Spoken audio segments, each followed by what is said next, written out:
ser católico, pertenecer a la iglesia que Cristo fundó. Mi orgullo es ser católico, pertenecer. Claro que sí, es un orgullo ser católicos, porque eso somos. Nosotros somos católicos dispuestos a la defensa de la fe. Y como no está de más presentarnos, su servidor Gabriel Roca, y nos acompaña nuestro querido hermano Hugo Galíndez. Saluda, Hugo. Buenas tardes, Dios lo bendiga a cada uno de todos los que están escuchando esta enseñanza a través de las redes. Amén, amén, bendito sea el Señor. Y bueno, sin más que esperar, vamos a hablar de un tema un poco interesante.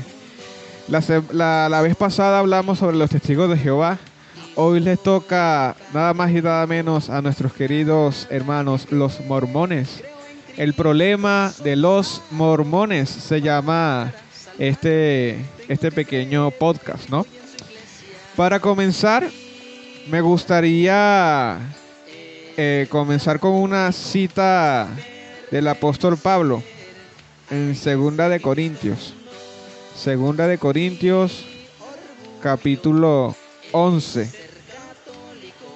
Dice así: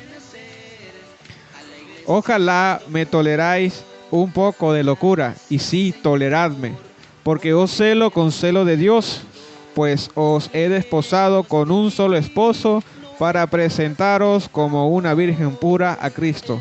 Pues temo que como la serpiente que con astucia engañó a Eva, vuestros sentidos sean de alguna manera extraviados de la sincera fidelidad.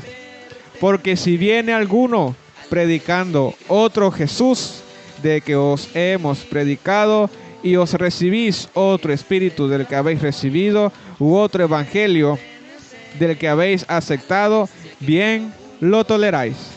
Palabra de Dios, te alabamos, Señor. En pocas palabras, Pablo está sintiendo celos porque la comunidad de Corinto estaban recibiendo otro evangelio por otras personas que predicaban otro Jesús.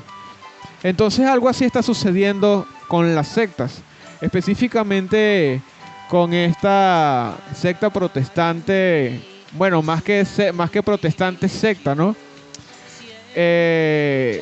Que predican otro Jesús diferente al cual se ha predicado desde los primeros siglos.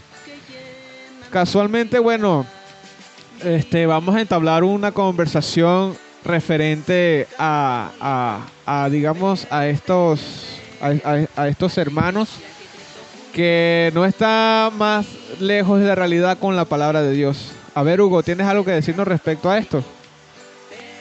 Mira, este grupo, que es uno más, ¿verdad?, de tantos que existen, y hay una cosa común entre todos ellos, lo que tienen en común entre todos los grupos sectarios, esta secta sectaria.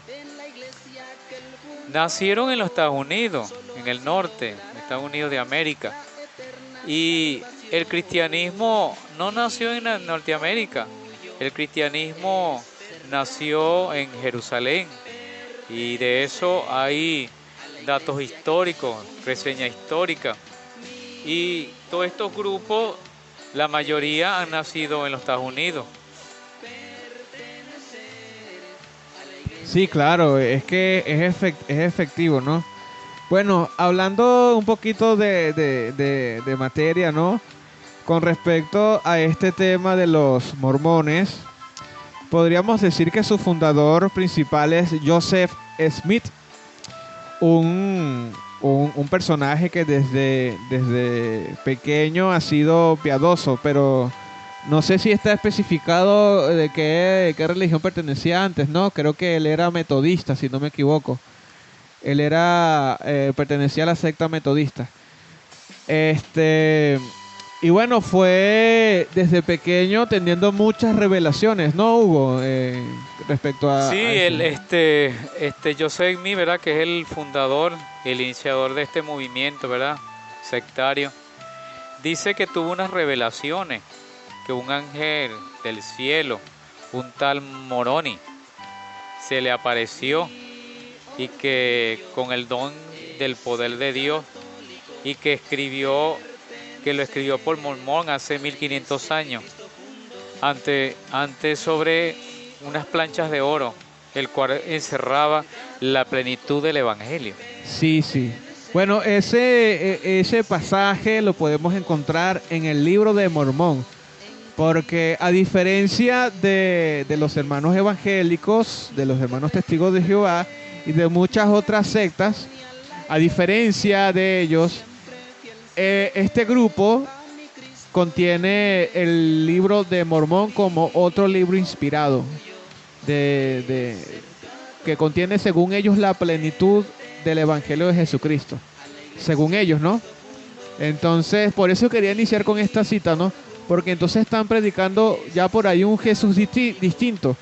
Y de hecho, si podríamos encontrar en la tapa del libro del Mormón, tiene como subtítulo otro evangelio.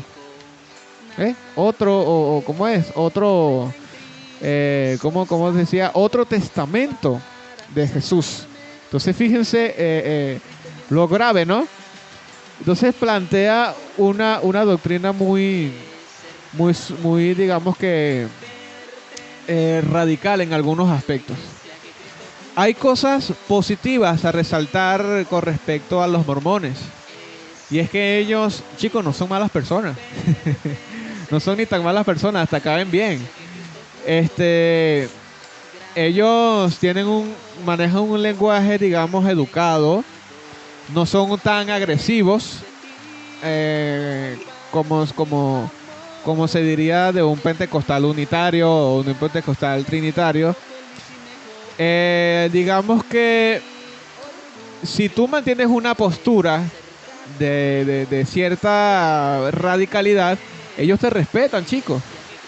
Pero al mismo tiempo eso se convierte en una lanza, ¿no? de pesca para ellos, porque es la forma de ellos de poder darte a ti a entender de que, bueno, tú no quieres aceptar el mensaje, allá tú te condenas. ¿Ok? Aquí hay algo interesante, ¿verdad? Ellos dicen que narra el libro, ¿verdad? Después de que la humanidad quedó dispersada en Babilonia, los hereditas, descendientes de Enoch, llegaron a América. Luego llegaron los lamananitas, los indios americanos. Son judíos que llegaron a América unos 600 años antes de Cristo.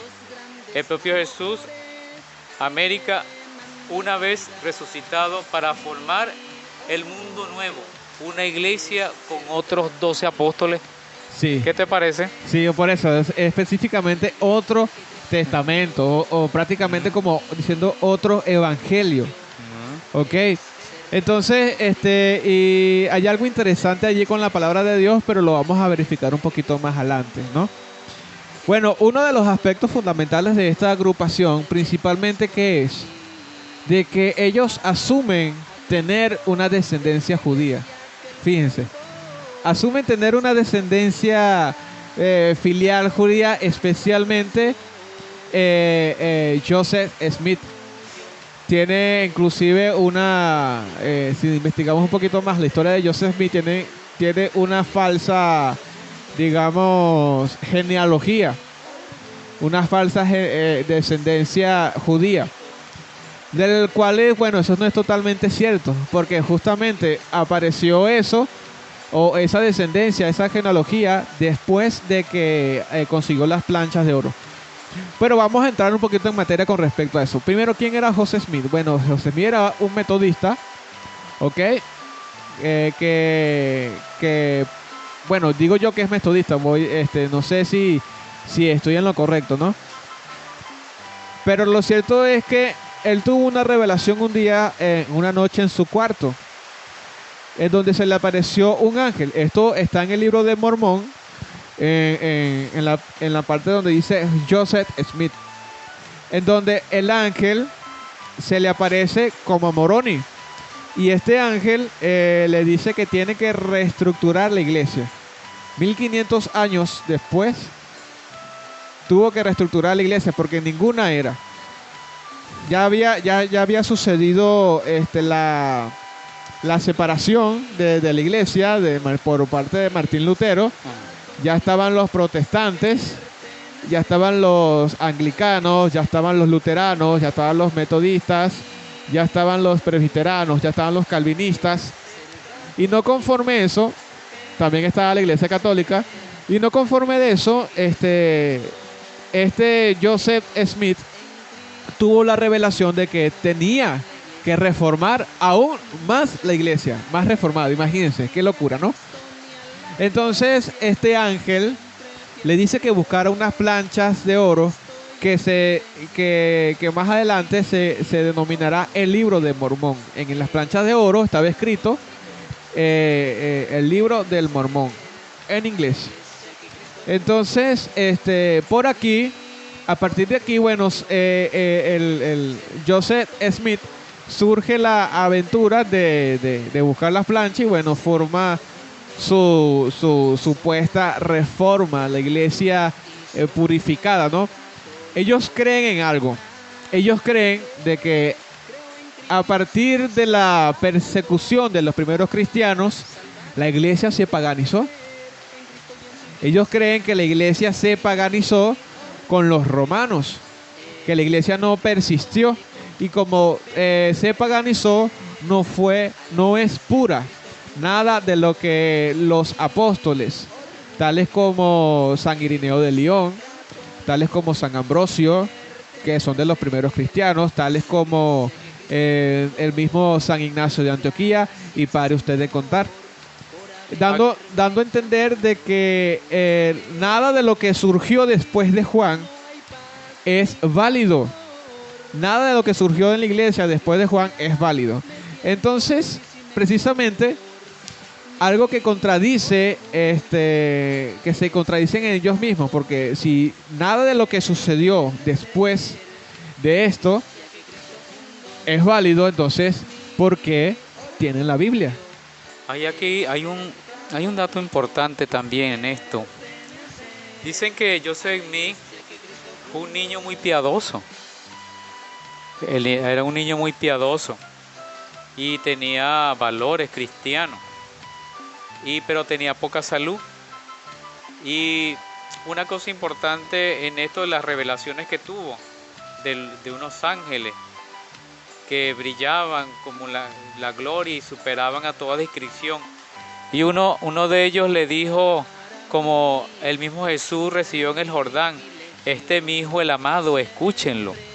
Como, no sé, se hace como un profeta, no sé. Sí, de hecho, ellos creen que los profetas en la actualidad existen, así como el profeta Elías, así como el profeta Isaías, y para ustedes contar. Hay otra parte de la historia de Joseph Smith que después, o no sé si fue después o antes, pero de cuando en un momento determinado de su vida, el Juan el Bautista, fíjense la cuestión, ¿no? Miren, se le apareció Juan el Bautista a Joseph Smith. Ellos lo tienen en su registro, ¿no? Se le apareció Juan el Bautista a Joseph Smith, imponiéndole las manos, fíjense la locura, imponiéndole las manos y otorgándole el sacerdocio arónico. Fíjense la locura. Juan el Bautista le impuso las manos a Joseph Smith para otorgarle el sacerdocio arónico. Y fíjense que aquí hay una contradicción en el ámbito de tradición judía y en el ámbito hasta de Biblia. Porque, ¿quiénes eran los sacerdotes en el Antiguo Testamento? A ver, Hugo, ¿quiénes eran los sacerdotes en el Antiguo Testamento? Los que se dedicaban a la administración del templo. A la administración del templo. Pero ¿quiénes? ¿Era cualquiera? No. ¿Le podían imponer las manos? No. No, ¿verdad? Era para el sacerdote, poder ser sacerdote, tenía que ser hijo de sacerdote. O sea, una consanguinidad. Se transmitía el derecho de ser sacerdote no por imposición de manos, sino por consanguinidad. ¿Y qué sucede? ¿Por qué Juan el Bautista sacerdote. era sacerdote? Porque su padre, Zacarías, era sacerdote. Entonces, imagínense, por eso es que yo leí 2 de Corintios capítulo 11, versículo 1 en adelante. Porque vienen a traer otro evangelio distinto al que se viene predicando. Porque viene en contradicción hasta con la tradición judía. No cualquiera puede ministrar las ofrendas, los sacrificios. Era por parte de consanguinidad de ¿qué? De los sacerdotes que han engendrado. Mire que hay una cosa, pero a veces que es increíble, no sé, una cosa tan extraña. Inventan tal cosa que no tiene fundamento histórico. Dice que cuando encontraron ese libro, pues estaba escrito en una lengua con carácter desconocidos. Y le proporcionaron 2 talismanes, uno de Urim y el de Tumim del Antiguo Testamento, un sistema de lente a base de piedras preciosas que le permitían entender el texto y dictar su traducción. Al concluirse la traducción, el ángel le llevó el libro original. Imagínese. Una cosa. Sí, o sea que no hay manera de sustentar lo que están diciendo. Entonces, ahora poniendo otro enfoque, porque entonces ellos creen que tienen el sacerdocio arónico, o sea, el sacerdocio judío, ¿ok? Entonces vámonos en contexto. O sea, si tienen el sacerdocio judío, ¿qué están diciendo? Que son sacerdotes, ¿correcto? Entonces, me hace acordar un poquito a un padre muy querido, el padre Hernán, de la parroquia aquí de Los Cocos, de Santa Inés, Virgen y Mártir, porque una vez yo fui invitado a compartir algo de tradición judía y estaban conmemorando algo que se llama el Pesaj. Entonces, casualmente, yo hablando con uno de los mormones, o sea, que ustedes son sacerdotes, le digo yo. Sí, afirmando, unos mormones. Sí, afirmando, sí, nosotros somos sacerdotes, tenemos sacerdocio arónico, no sé qué más, sacerdocio judío y tal, o sea, engrinchado, ¿sabes? O sea, con el pectoral afuera. Me la estoy comiendo, ¿ah? Entonces yo le dije, bueno, entonces me imagino que ustedes celebran el Pesaj. Cuando le dije Pesaj, entonces se quedaron así como que, ¿y ahora qué digo? O sea, no supieron qué inventar, ¿no? Porque ya tienen como que un diálogo ya prefigurado, ya establecido de qué es lo que voy a decir en el momento tal. Pero cuando lo sacas de su zona de confort, no saben qué decir. Entonces cuando le digo, oye, yo me imagino que celebras el Pesaj. Oye, no supo qué responder ante la situación y quiso irse por las ramas. Otro punto, entonces, bueno, ya que no celebran el Pesaj, dime la oración de acción de gracias. Porque la oración de acción de gracias es una oración universal a nivel sacerdotal judío. Y yo recuerdo que el padre Aarón, el padre con tradición hebrea, él la pronunciaba constantemente. Era algo como que Barú, Tajá, algo así, pues. Yo no sé nada de hebreo, me disculpan si hay gente de tradición hebrea escuchando, pero era algo así, lo repetía constantemente. Entonces yo le dije, bueno, me imagino que si tú eres sacerdote, o ustedes son sacerdotes, se deben saber algo de la oración de acción de gracias. No supieron qué responder. Entonces fíjense cómo manipulan y hacen creer una mentira. Una mentira. Entonces no tienen manera de cómo demostrar de que tienen el sacerdocio arónico. Si ustedes que puedan estar escuchando, pueden hacerle esa pregunta. Oye, ustedes celebran el Pesaj, celebran algo referente a la tradición judía. No van a saber qué responder porque en realidad es un cuento que le echaron y que ellos se creyeron. Son como los chistes de Jaimito, en donde Jaimito le atribuyen tantas cosas, pero al final es mentira, o sea, al final es un cuento. Entonces, algo así sucede con ellos. Fíjate que el mismo Joseph Smith, para que todo esto no pareciera un cuento, hizo firmar a 11 de sus seguidores una declaración según la cual también ellos habían visto el libro original. Más tarde, 3 de ellos retiraron su testimonio y abandonaron el mormonismo. Wow. Sí, es que es como dice el padre Listoro, la mentira dura Tiene hasta patas, que llega la verdad. La mentira tiene patas cortas, como iba a decir.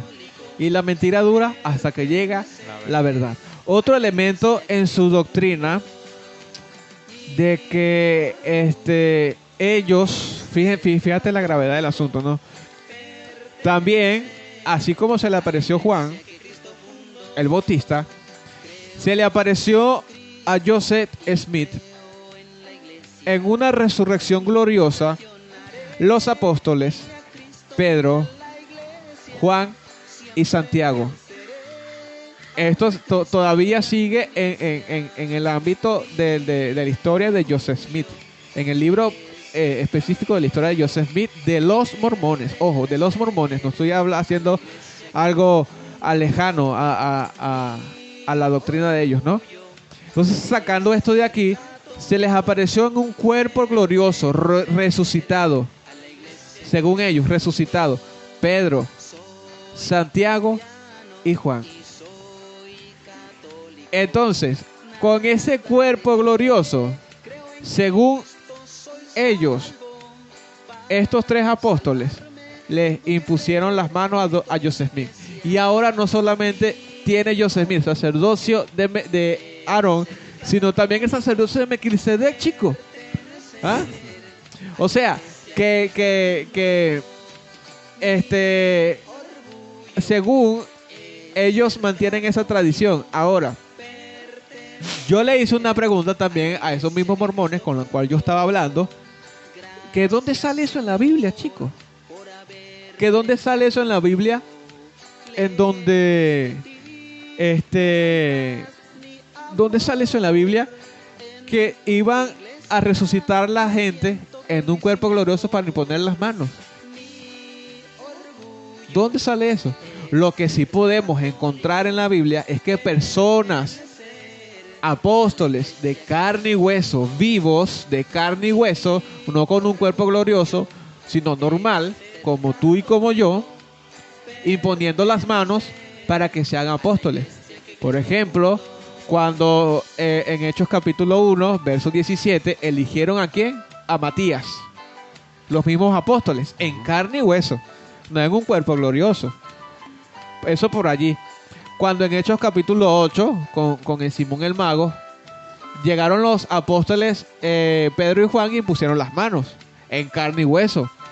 Cuando en Hechos capítulo 13, versos 2 en adelante, a Pablo y a Bernabé le impusieron las manos y los enviaron. O sea, lo hicieron apóstoles. O sea, sí, podemos entender, en la Biblia sí está la tradición de imposición de manos de los apóstoles, sí está. Y eso es, digamos que 20 puntos para ellos. Pero en ninguna parte de la Biblia, ni en el Apocalipsis, dice que van a resucitar en un cuerpo glorioso y se van a imponer las manos. Eso no existe. Eso es otro Jesús. Eso es otro evangelio. Y entonces, ¿qué sorprende? Así como Pablo dice, y así lo toleráis. Y lo toleráis, lo dice Pablo. No, y también Pablo dirá también, ¿verdad? Pablo era muy claro, ¿verdad? Y él sí estaba claro en las cosas del Señor. Y también le diría a Pablo a los Gálatas, pero son tan estúpidos, Gálatas. ¿Por qué se dejan engañar? ¿Por qué no razonan? ¿Por qué no cuestionan? ¿Por qué aceptan eso así, verdad? Sin explicación. Sí, porque es una de las características de esta gente sectaria, herética. Ellos confunden a la gente, pero no te aclaran, confunden y confunden. Sí, y la no gente, me perdona a veces la expresión también que puedo usar yo, bueno, son tan idiotas. Sí, son idiotas. Un poco, sí. Y entonces, mire, mucha gente que ha visto esto, que se ha aclarado, que como que ha investigado, como que ha razonado un poco esto, Hoy día se dan cuenta que eso es un cuento que está fuera de la realidad y ellos, como dicen por ahí, una mentira dicha muchas veces se Se convierte convierte en verdad. en verdad y todos esos grupos se parecen, todo es un cuento que verdaderamente no tiene fundamento histórico, no lo pueden corroborar con la historia. Y la historia, ¿quién me da fe de todo eso? ¿Quién da fe de todo eso? A mí me tienen que dar garantía. Cuando tú vas a comprar algo o tú vas a emprender algo, tú siempre te basas en las garantías. ¿Y quién te va a garantizar todo eso? ¿Quién no lo garantiza? Ellos, que ahí está la historia, que los ha delatado, los ha descubierto, han quedado al descubierto de toda su cantidad de mentiras que dicen Sí, y cuentos fantasiosos. sí. Tomando en cuenta, voy a recapitular la palabra que se leyó al principio, pero vamos desde el versículo 3. Segunda de Corintios capítulo 11, versículo 3. Pero temo que como la serpiente con astucia engañó a Eva, vuestros sentidos sean de alguna manera extraviados de la sincera fidelidad de Cristo. Porque si viene alguno predicando otro Jesús del que os hemos predicado, y si recibís otro espíritu del que habéis recibido, y si recibís otro espíritu del que habéis recibido, u otro evangelio del que habéis aceptado, bien lo toleráis. ¿Ok? Entonces, esto es, ¿qué pasa con los mormones? Es otro Jesús. Es otro evangelio. Ese es otro espíritu, porque sí tienen un espíritu, pero no sabemos cuál espíritu. El Espíritu Santo no es. ¿Ok? Entonces, mira lo que dice el apóstol Pablo más adelante en el versículo, vamos desde el 12. Más lo que hago, lo que hacemos, por ejemplo, más lo que hago, lo haré aún para quitar la ocasión de aquellos que la desean, a fin de que aquello en que se glorían sean hallados semejantes a nosotros, porque estos son unos falsos apóstoles, obreros fraudulentos, que se disfrazan como apóstoles de Cristo. ¿Qué está queriendo decir aquí Pablo? De que hay personas que aparentan ser apóstoles, profetas de Jesucristo. Y dice Pablo de que estos son falsos. ¿Por qué? Porque se disfrazan, aparentan ser buenos, aparentan ser piadosos. Y por eso es que yo dije al principio, oye chicos, no caen tan mal. Cuando tú hablas con ellos, oye, entablas una conversación chévere. Pero es un disfraz. Es un disfraz, lo digo con toda objetividad, ¿ok? Es un disfraz que ellos utilizan para poder atraer a la gente. ¿Ok? Entonces, dice el versículo 13, porque estos son falsos apóstoles, obreros fraudulentos, que se disfrazan como apóstoles de Cristo. Y no es maravilla, porque el mismo Satanás se disfraza de ángel de luz.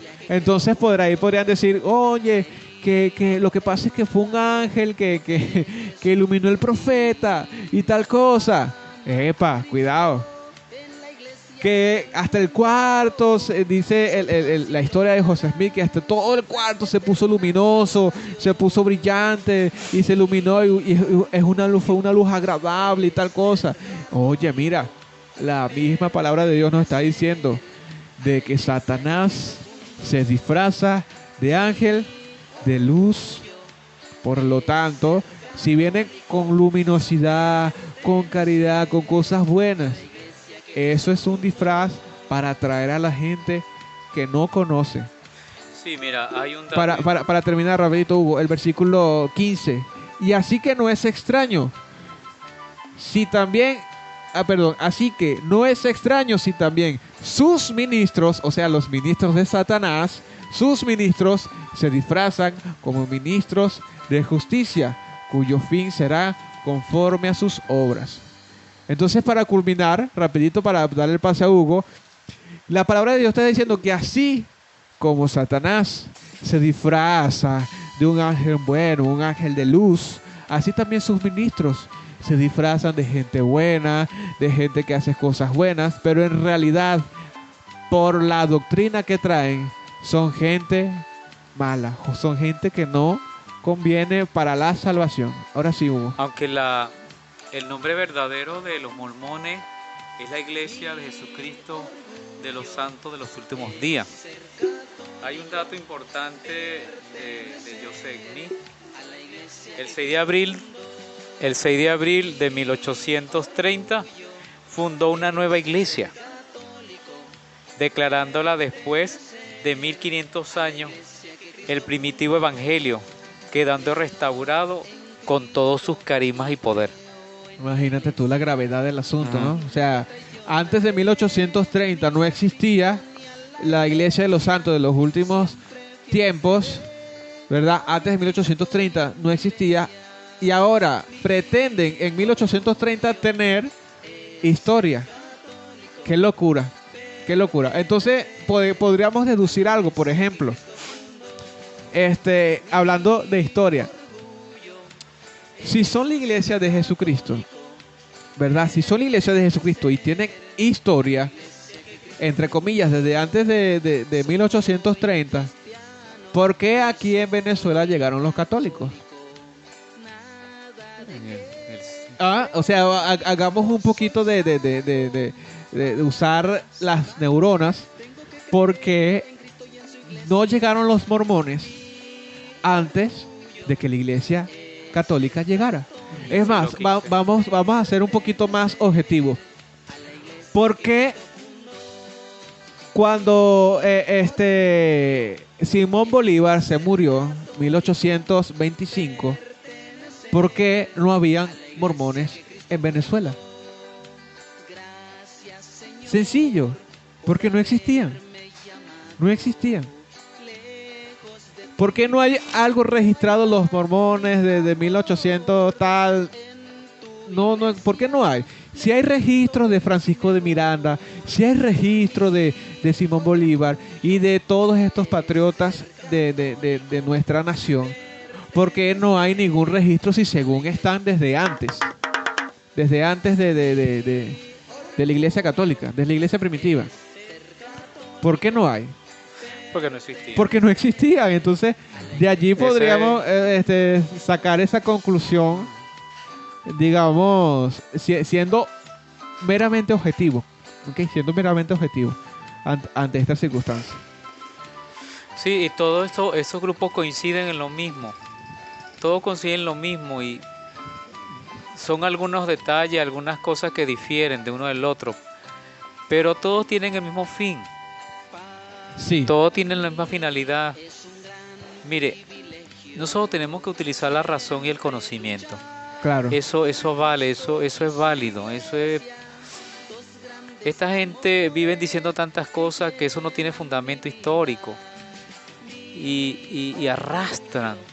Muchas veces yo escucho a estos grupos sectarios, yo los escucho, ellos se sienten orgullosos. Sí. Y se dirigen a otros grupos como envidiosos, nos tienen envidia. Y la cosa no va por ahí. Dice, yo le he escuchado que dice, no, nosotros arrastramos a la gente. Y la gente, una gente que se deja arrastrar, ¿cómo se le dice a una persona que se deja arrastrar? Arrastrado. ¿Ve? Entonces los humillan. Entonces, la cosa no va por ahí. A veces yo me hago la pregunta, mira, ¿por qué tanta gente está metida en esos grupos? Porque eso es fácil, eso no hay que hacer mucha cosa, mucho sacrificio. Y entonces arrastran, inducen, confunden a toda esta gente que pobremente, ¿verdad? O humildemente está buscando la verdad. Y la verdad hay Sí. que encontrar, ellos tienen una verdad, es verdad, ellos tienen una verdad, Ellos pero tienen una verdad, pero a medias. sí, una verdad mocha, corta, media, y la verdad es una verdad completa. Nosotros, no, en las cosas, en nuestra fe tiene que haber garantía. Y lo decía el libro de Timoteo, la iglesia es el garante, el baluarte, la garantía de la verdad. Porque ¿quién me dice a mí que la palabra de Dios, la Biblia es palabra de Dios? La Biblia no dice que es palabra de Dios. El que dijo que esto era palabra de Dios fue el mismo Papa en el año 382 de la era cristiana, que dijo que Exactamente. será la palabra de Dios y afirmó, y todos los grupos afirman de que eso es la palabra de Dios. Amén, así es. Bueno, otro elemento fundamental de los mormones es que siguen un poquito, digamos que desactualizados con lo que es la realidad de cada cultura, ¿ok? Sabes que la Iglesia Católica tiene un proceso. El patriotismo. Sí, o sea, ahí es donde voy, ¿no? La Iglesia Católica tiene un concepto. Jesús fue patriota, Claro, nacionalista, claro. se ciñó a la ley judía. Sí, eso es Ajá, correcto. ajá. Pero fíjate que hay un elemento que ellos comparten con los testigos de Jehová, ¿no? Que ellos matan la cultura. Son asesinos de la cultura. Es decir, si aquí hay una cultura establecida, tienes que renunciar a lo que tú eres para hacerte mormón o testigo de Jehová. Y para aquí quiero hacer como que un paralelismo, ¿no? O sea, vamos a hacer una comparación. La Iglesia Católica te acepta tu cultura, te acepta, digamos que tu filosofía, pero Se habla de la inculturación del evangelio. ahí es donde quiero llegar. Ajá, Pero la inculturiza. ajá. ¿Qué es eso inculturizar? Bueno, la inculturiza no es más que evangeliza tu cultura. Amén. Lo coloca a la luz del evangelio. Amén. Hay algo precioso, por ejemplo, en Centroamérica, en donde los indígenas, ellos colocaban al águila, colocan todavía al águila como parte celestial y al jaguar como parte terrenal. Entonces hay algo hermoso de los misioneros cristianos que vinieron a la época en la evangelización, hablando de Jesucristo, y hay una imagen preciosa que ellos hicieron, en donde está el nacimiento, al lado derecho el águila, que representa todo lo divino, todo lo celestial, y al lado izquierdo el jaguar, que representa lo terrenal. ¿Qué está queriendo decir allí? Está queriendo decir de que Jesucristo acaba de nacer y el cielo y la tierra se encontraron. ¿Por qué? Porque vino el Verbo encarnado, que es Jesús, que es Dios, ¿a dónde? A la tierra. ¿Ok? Y por otro lado también está diciendo otra cosa, de que Jesucristo tiene las dos naturalezas. La naturaleza terrenal del jaguar y la naturaleza de la divinidad, el águila. Entonces vemos también la misma estructura dentro de esta cultura, la divinidad de Jesús, la realidad de Jesús, la unión hipostática de Jesús, verdadero hombre y verdadero Dios. Entonces esto es lo que llamamos en la iglesia inculturación. Dentro de la cultura del pueblo, de la gente, colocamos el evangelio, cosa que los mormones y los testigos de Jehová no hacen. Ellos matan eso, cortan con eso. Y para la muestra un botón. Nuestra realidad cultural a nivel sociológico es matricentral. ¿Qué quiere decir esto? De que la mujer es la que echa para adelante con sus muchachos debido a varios factores filosóficos y varios factores sociales.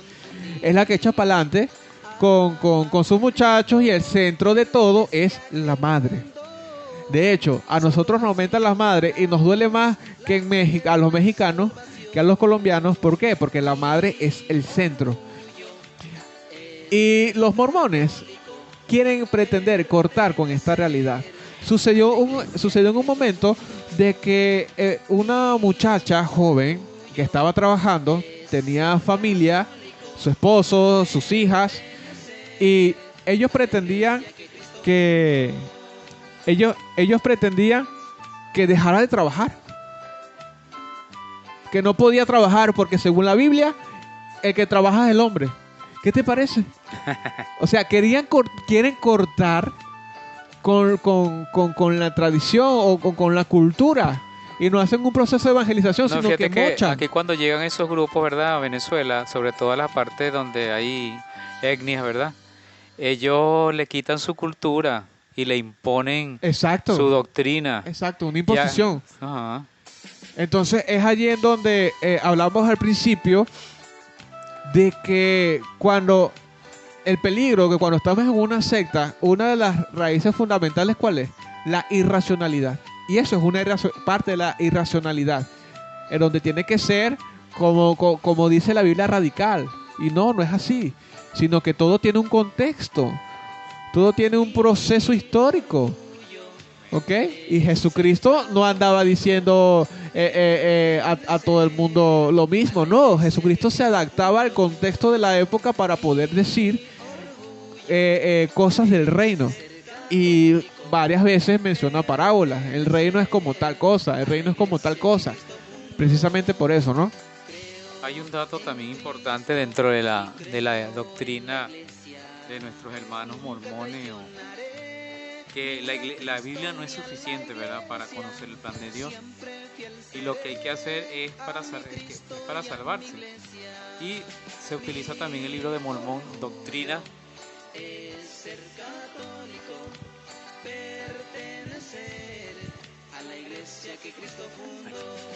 ¿Eso se grabó? Pero ya va que voy a contar. ¿Empiezo de nuevo o qué?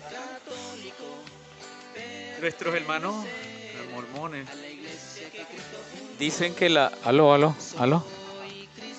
Nuestros hermanos mormones dicen que no es suficiente conocer el plan de Dios a través de la Biblia, que hay otro también inspirado, ¿verdad?, que es el libro de Mormón, con doctrinas y convenios.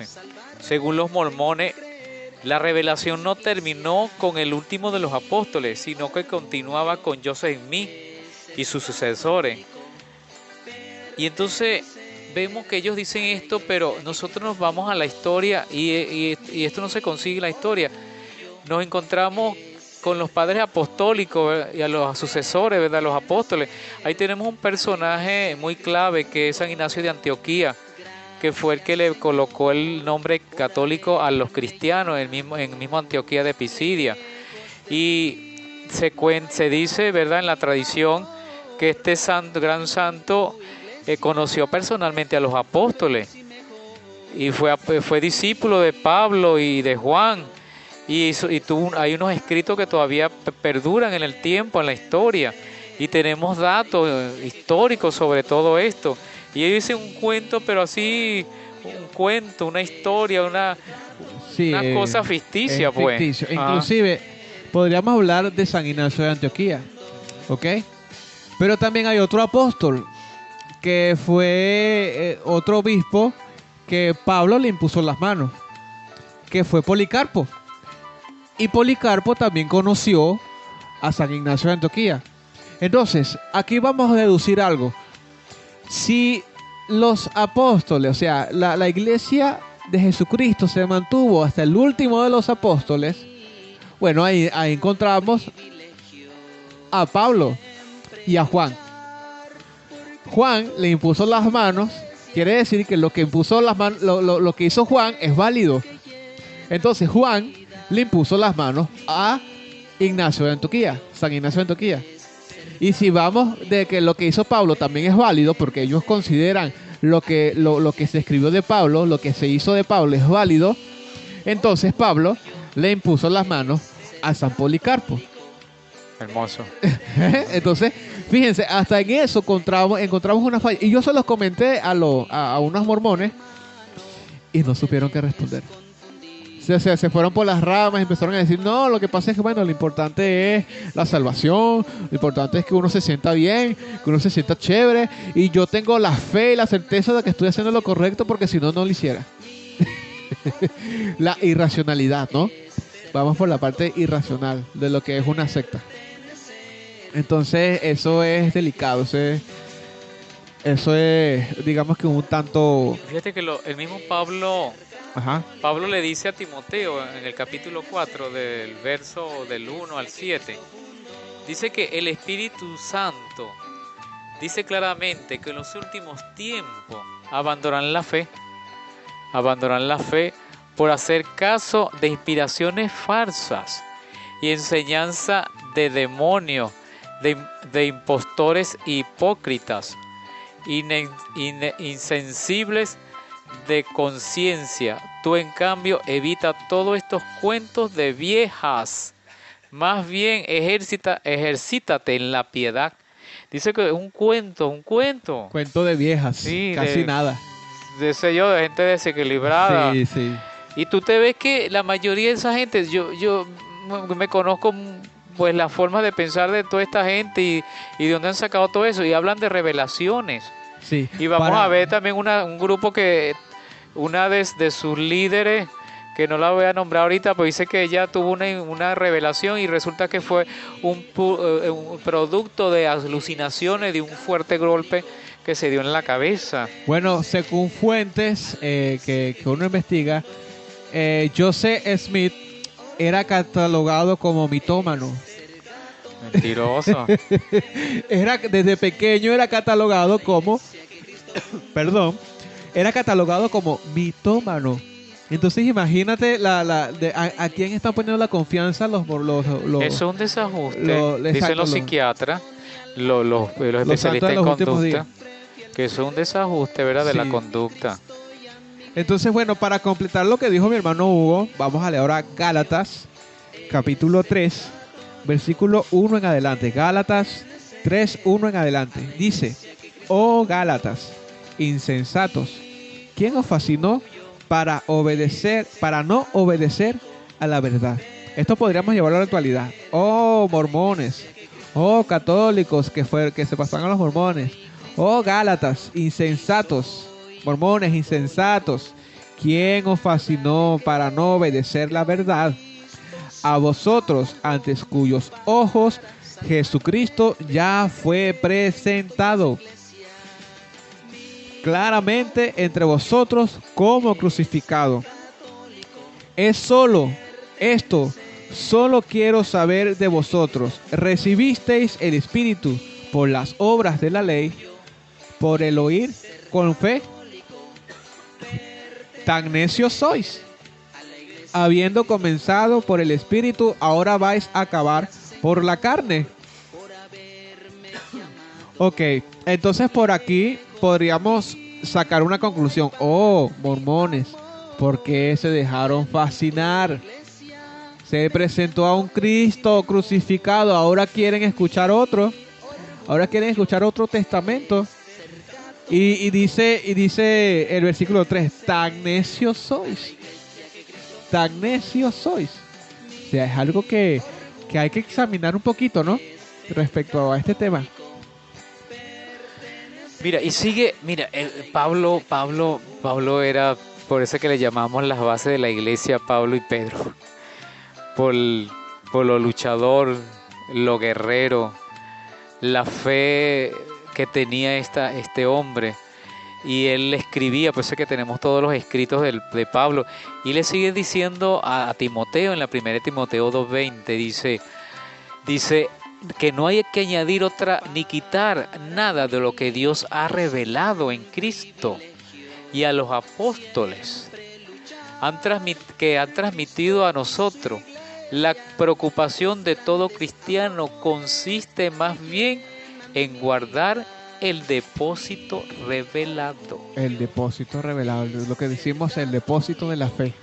Y eso no lo dice la iglesia de hoy, eso lo dice la iglesia naciente, la iglesia apostólica. La iglesia apostólica. Eso está en donde, Hugo. 1 Timoteo 6:20. 6:20. Primera de Timoteo 6:20. Nosotros tenemos, mira, yo me siento orgulloso, bueno, a veces digo que no soy católico, porque ser católico es muy exigente. Es Bueno, exigente.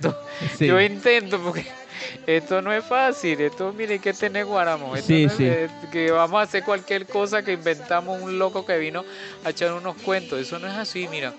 Nosotros, la iglesia es celosa con la doctrina revelada.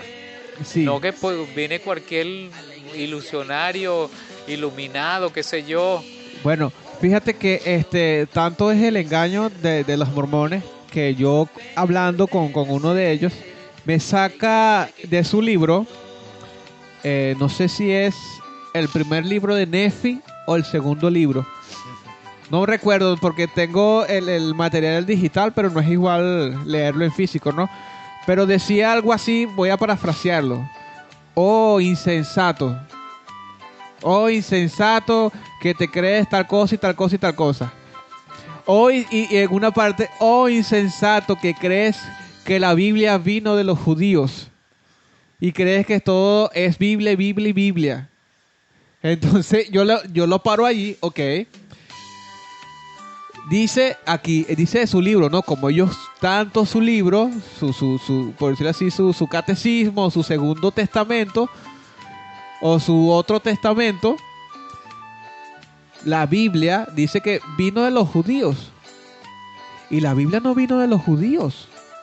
La Biblia es de los católicos, de los primeros cristianos. Así es, amén. Entonces, Lo confirmo. entonces, fíjense el error. ¿Para qué? ¿Para qué ese cuento? Para engañar a los que no saben. Cualquiera puede decir, no, es que bueno, el Nuevo Testamento vino de los judíos. Amén, el Nuevo Testamento vino de los judíos. Pero el Nuevo Testamento no es toda la Biblia. El Nuevo Testamento no es la Biblia. La Biblia es Antiguo Testamento y Nuevo Testamento. ¿Y el Nuevo Testamento lo compiló quién? La Iglesia Católica. Amén. La Iglesia Católica compiló lo que llamamos Biblia. Entonces, fíjense cómo utilizan la artimaña para engañar a la gente que no sabe.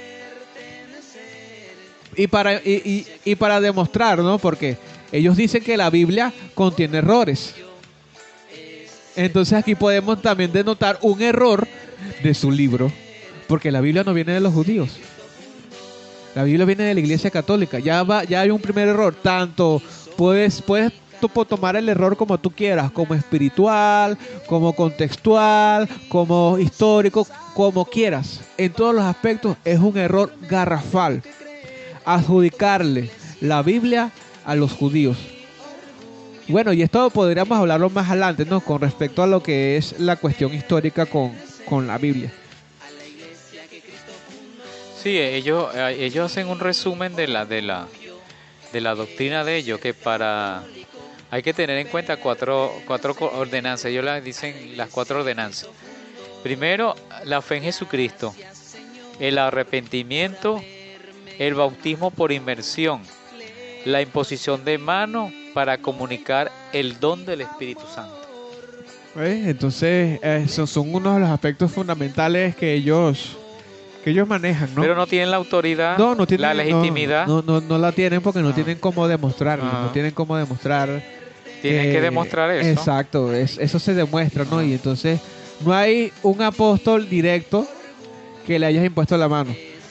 Entonces eso es Inclusive- en vano, lo que hacen ellos es en vano. Exacto, entonces se crearon el cuento y la fantasía de que vino Pedro, Santiago y Juan en un cuerpo glorioso resucitado. Y eso no se ha visto en ningún lado. Eso no se ha visto en ningún lado. Podrían mostrar algunas que otras cositas, ¿no? Para manipular. Podrían mostrar, por ejemplo, cuando Isaías subió en el carro, Elías subió en el carro de fuego y tal cosa.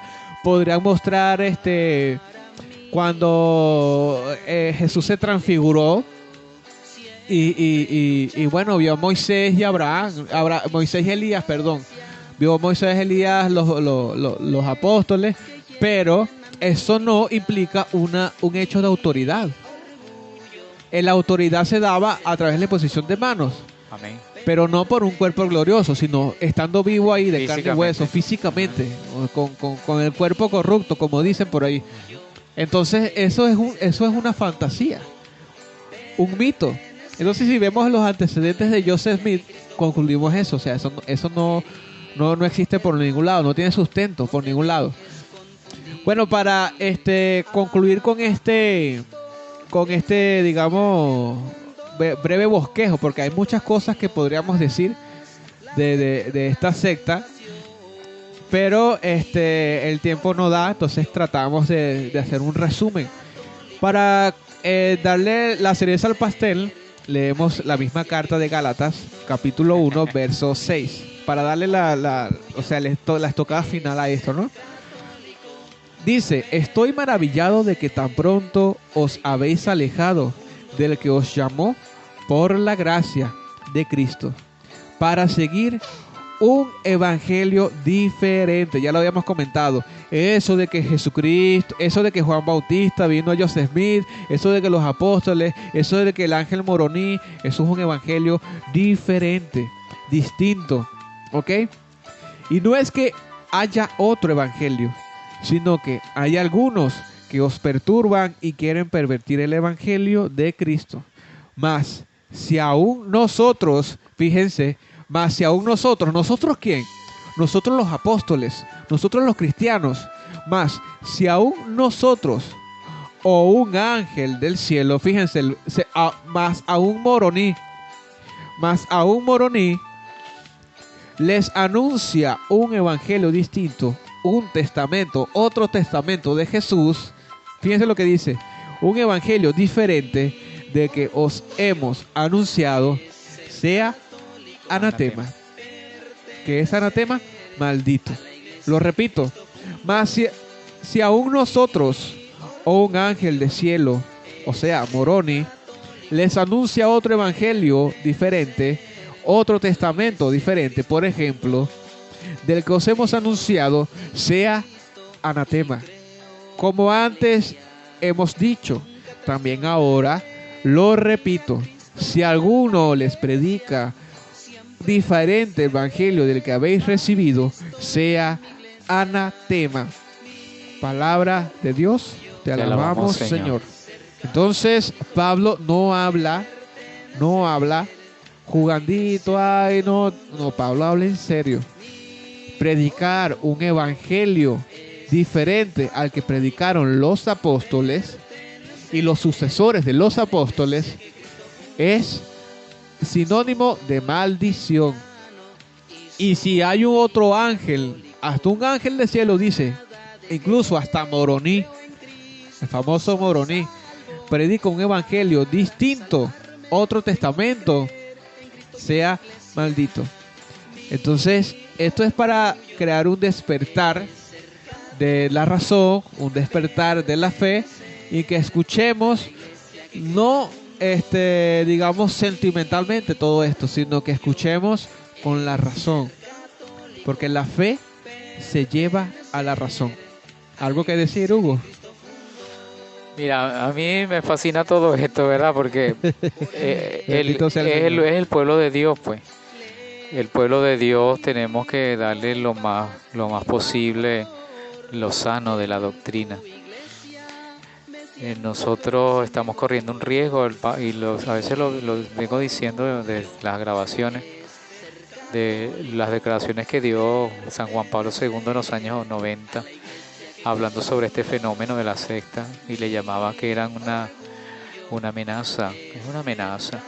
Una amenaza es un peligro inminente, porque esto no es cualquier cosa, es la salvación eterna. Lo que está en juego aquí es la salvación. Y esta gente está jugando con la salvación del pueblo de Dios y transmitiéndole una doctrina que no es. Sí, es verdad, a veces nosotros tenemos fallas, como todo. Hay falla, en nuestra iglesia hay falla, pero porque tenga falla no deja de ser la iglesia de Cristo. Porque hay unos que se equivoquen y cometen errores, no va a dejar de ser la iglesia de Cristo, y nos vamos a ir por otro sendero donde no hay garantías. Sí, porque la iglesia tiene la garantía de la salvación. Amén. Tiene la garantía de la salvación. Hechos 1:47 dice que los que se salvaban lo hacían a través de la iglesia. Entonces la iglesia... No, y tienen la plenitud también de la gracia. Efesios 1:22. Entonces la Es la iglesia plenitud de la gracia. es necesaria. Nadie puede decir mucho tiempo después pretender ser la iglesia o renovar la iglesia cuando ya está establecida. Amén. ¿Ok? Entonces, bueno, para concluir vamos a invocar la presencia del Espíritu Santo.